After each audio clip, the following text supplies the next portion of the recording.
பாலைவனத்தில் ஒரு ரோஜா மலர்ந்தது, இந்த பாருலகெங்கும் தீமணம் வீசுது, இந்த பாருலகெங்கும் தீமணம் வீசுது.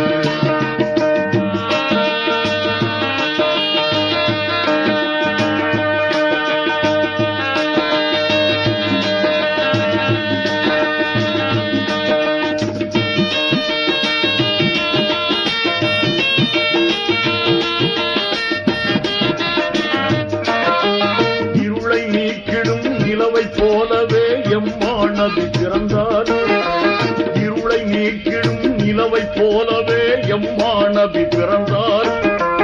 அருளும் பெருகவே ஆற்றல்